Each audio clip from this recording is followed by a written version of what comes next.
All right. Ready? Ready. Hey everybody, this is Christian McBride and you're watching the Riviera Jazz Club.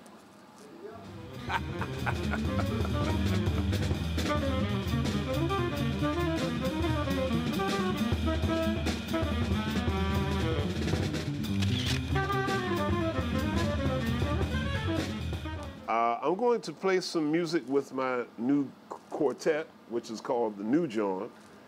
And we have mostly original material, stuff that we've recorded, and it'll be released sometime next year. Josh Evans plays trumpet, Marcus Strickland plays tenor saxophone and bass clarinet, and the great Nasheet Waits plays drums. My father and my great uncle are bass players, and I grew up in Philadelphia. And since bass is a family tradition, that's kind of what I followed. But my wife and I do have a school, and we have a lot of young musicians who we try to train and educate and groom them into being the best musicians they can possibly be. It's called Jazz House Kids, and it's based in Montclair, New Jersey, where we live. We started a Bebop program. Actually, the Bebop program was started by Jazz Lincoln Center, and then we started our own Bebop program through Jazz Lincoln Center.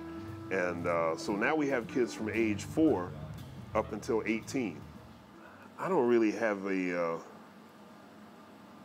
set process. I wish my process was a little more firm, but it's difficult for me to write, especially when I'm on the road, when I'm traveling.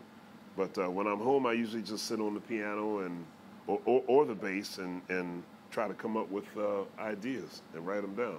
Well, not in public. Just bass, a little bit of piano, and a little bit of drums. And trumpet, but really, really, really badly. Well, we went to high school together. And so our high school was really incredible because the Roots went there, Boyz II Men went there, Joey DeFrancesco, Kurt Rosenwinkel, Amel LaRue, Bilal, even though he was much later than us.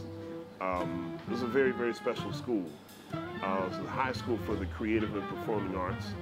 And Philadelphia is a great place to grow up because you had the best of everything. You had the best jazz musicians there, you had the best R&B musicians there, you had some of the best classical musicians there, and you had some of the best rock musicians there. So any style you wanted to learn, you had some of the best musicians in the world right there in Philadelphia. I've never thought of myself as a particularly religious person. I don't have a particular religion that I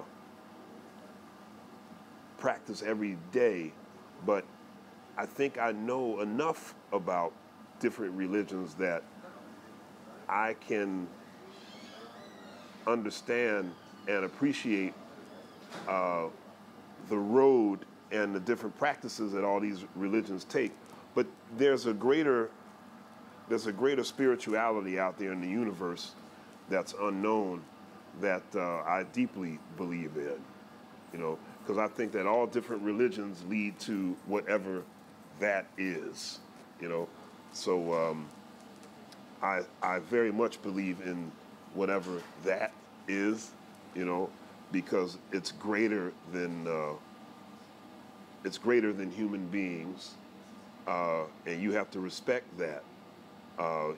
Whether you call it God or you call him Allah or Jehovah, whatever you call him, there's something greater than the power of humans. And I wish more humans would think that way. We're great, but we're not that great. If we were that great, the world wouldn't be so screwed up. My advice for young bass players specifically is to understand and embrace what your role is. As a bass player, your role is to support. Your role is to accompany. Bass players always get excited by bass players who play really fast and who have flashy technique. And there's always some critic to want to say that this bass player is, you know, this is the new guy. And it's always for reasons that have nothing to do with addressing the role of the bass. So if you want to be one of these bass players that works, you know, 365 days every year, you will understand that the reason why people call you is to play the bass part, to play the roots. If the music says F, play F. If it's a whole note, play a whole note. If it's a half note, play a half note. Play what the bass is supposed to play. And all that flashy stuff and, you know, all that, if you worry about that first, you're not going to be working very much. Well, you know, I mean, it's high school and it's the music department. Everybody was friends with each other. The music department wasn't quite that big, you know. So anytime some students of special talent are under the same roof, I think it's inevitable that they'll be friends.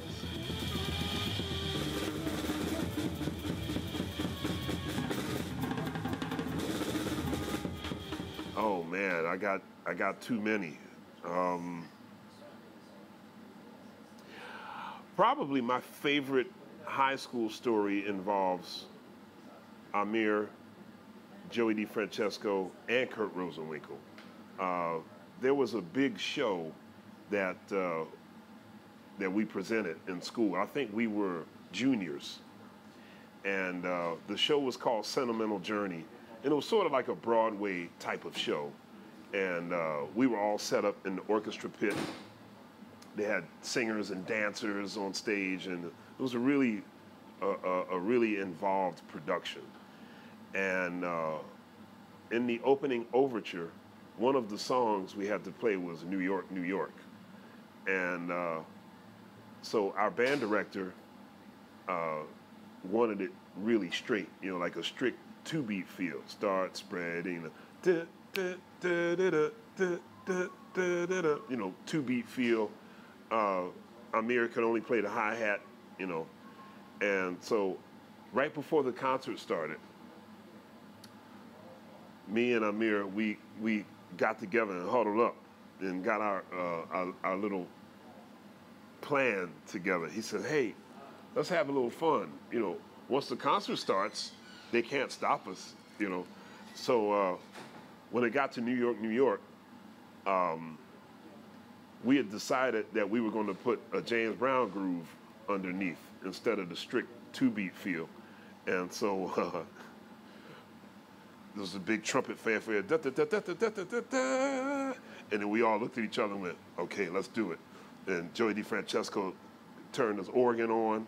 Kurt Rosenwinkel turned up his guitar a little bit and said, start spreading. And then we put like a real funky shuffle on it. And our band director was so angry. He was conducting, and he was just looking at us like, I'm gonna get you kids after the show. Well, he was mad, but it was funky. So we hope you enjoy the good life.